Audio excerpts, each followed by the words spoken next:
I'm ANJULI RAZA KOLB. I am Associate Professor of English at University of Toronto.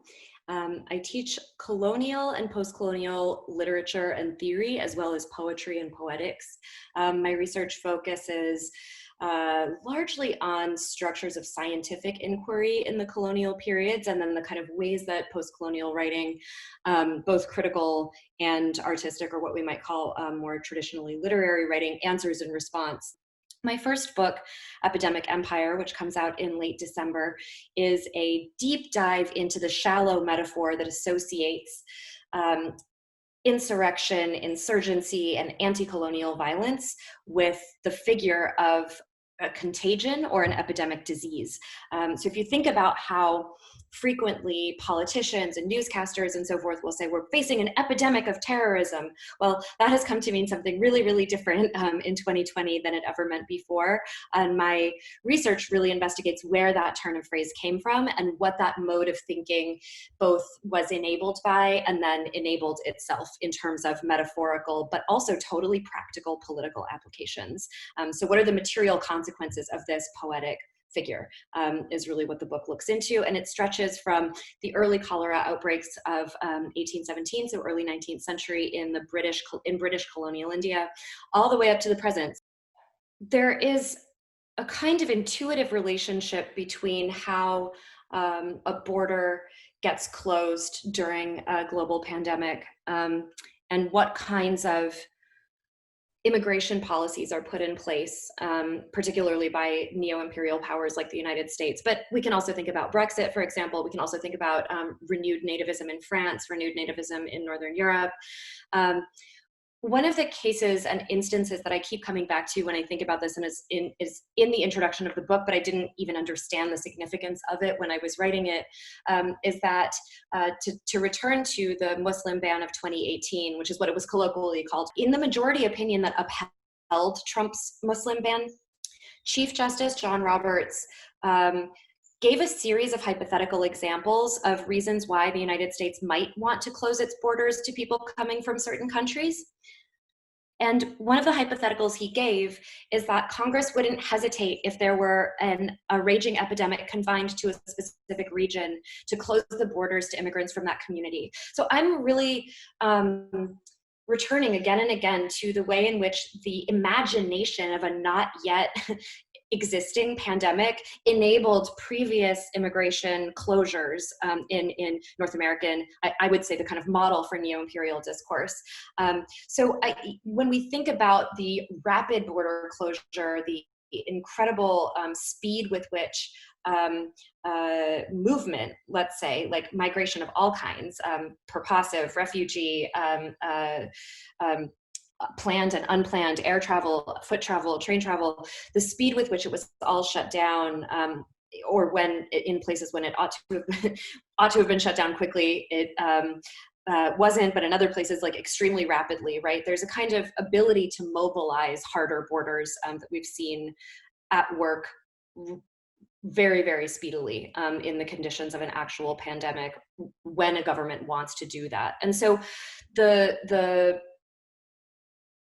the kind of long history that anticipated or feared this pandemic and mobilized the fear of this kind of worldwide terror has been used, I think we can see more clearly, for 2 decades to shore up borders in ways that were actually politically expedient and had nothing to do with public health.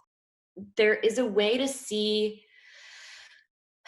the operative descriptions of disease as being like shot through with metaphorical and allegorical operations.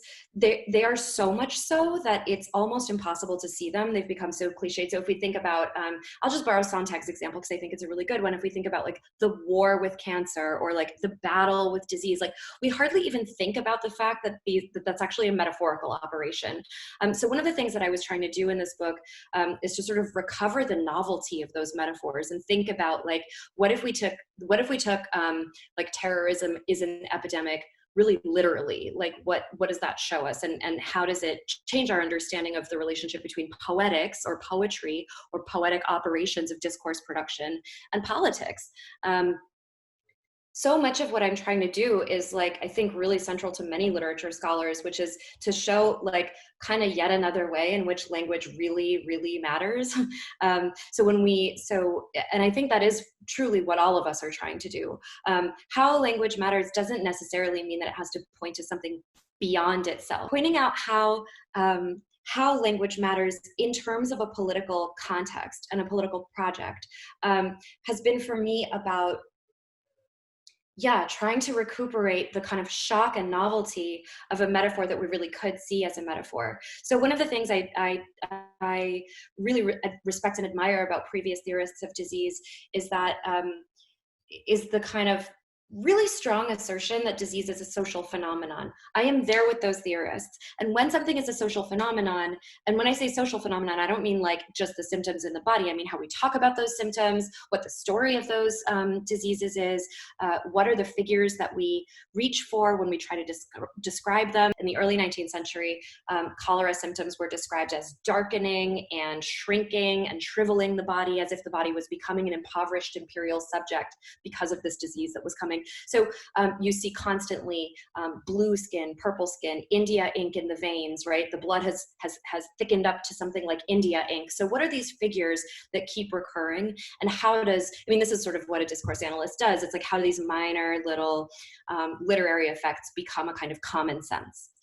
So a lot of the work is like pattern recognition. Like I'm just looking for poetic devices that come up again and again and become basically the kind of default language that we use to describe something like the Indian Mutiny or HIV, right? How does that language become a kind of almost like post-metaphorical or post-poetic language? So in a sense, I'm looking at a kind of contagious behavior of figural language. And that's one way of thinking about the disease poetics of empire. So the poetics of empire are themselves a kind of spreading phenomenon. There's a kind of poesis, right? And I mean this in the technical sense of what poesis means as an act of creation. The disease poetics of empire is my way of describing like what imperial cultural and scientific form does to produce its object as governable. So in the act of poesis, in the act of creating empire, it also necessitates the creation of a kind of I would say like binary operation in which there are like healthy bodies politic and unhealthy bodies politic.